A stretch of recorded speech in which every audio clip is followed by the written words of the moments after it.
And yet still on the front page of a couple of the papers now, even God could be going gender neutral. Church of England bishops, not just some random vicar who's lost their mind, but Church of England bishops are to debate this spring whether or not to stop referring to the Almighty as he. Now, of course, you get the feminists saying, well, you know, God is a she, but a major project on gendered language may decide that priests should stop using the male pronouns he and him in some prayers, even drop the phrase Our Father from the Lord's Prayer. Presumably, you can't even call it the Lord's Prayer anymore.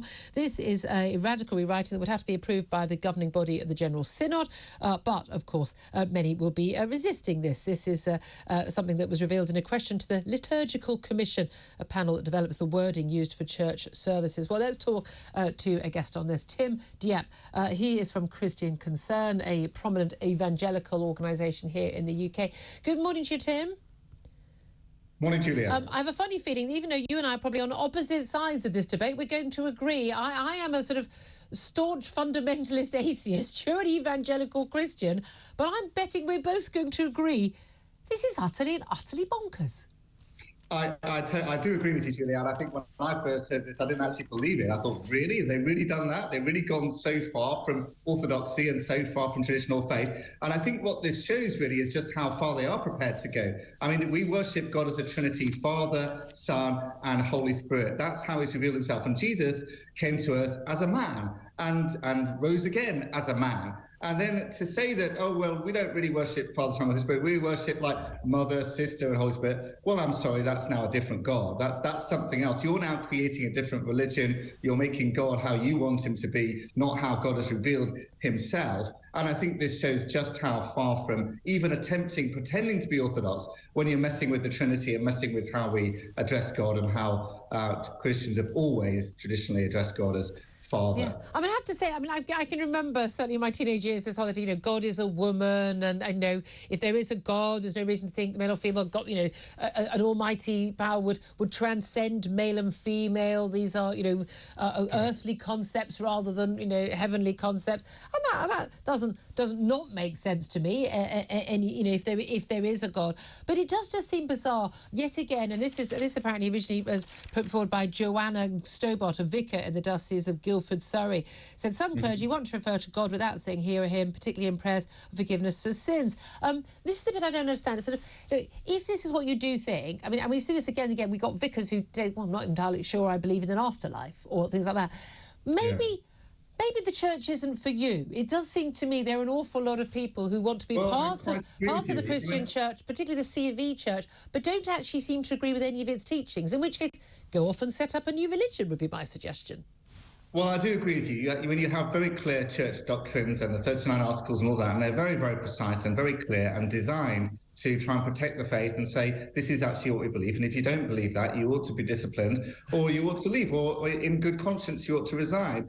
And I think when you have bishops who are very clearly and obviously departing from the faith and very clearly and obviously teaching stuff that is direct contradiction to what the creeds and what the teachings of the church say, you know, you've got to ask, you know, why are they not being disciplined, or why is somebody not saying, hang on a minute, this isn't actually Christianity?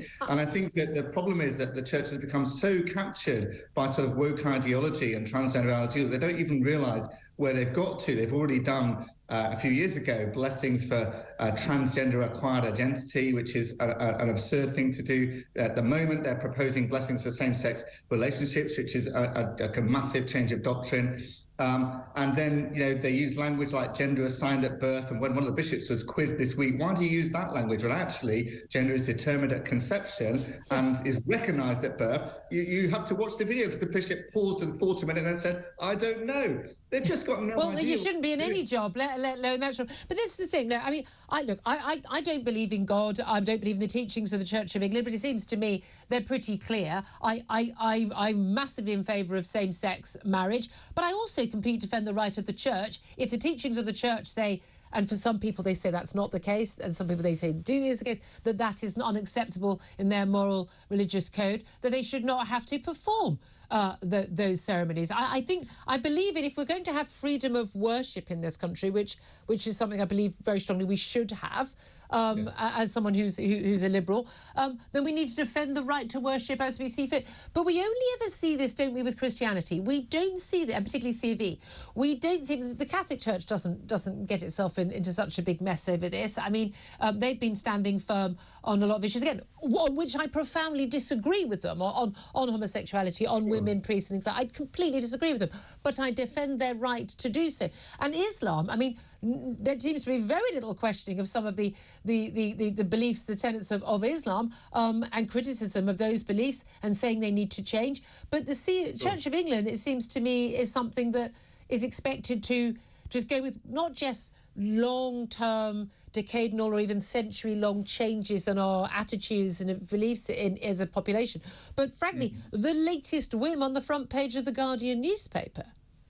Well, I agree, and I think that the Church of England as such has basically capitulated to culture. Christianity traditionally has always been countercultural in the way it's viewed, particularly sexual morality. But sexual morality has been countercultural, was countercultural 2,000 years ago. It's still countercultural today, more countercultural today than perhaps it was 50 years ago, but still it's very countercultural today. That's not a reason to change it. That really is not a reason to change it. That's the way it is. That's the way God's revealed it, that it should be. And the church shouldn't be just changing, say, oh, people don't like this. Oh, dear, we better change. No.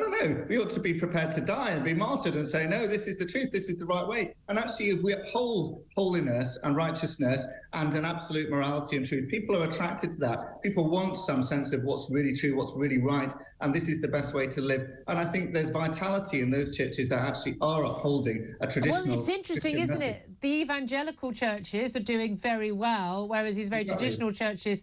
are pretty much their congregations are dying out. I mean, we've had hundreds, well over 1,000 texts and tweets in about this, and I've yet to find one where people are going, yeah, this seems like a good idea, whether people are religious or not.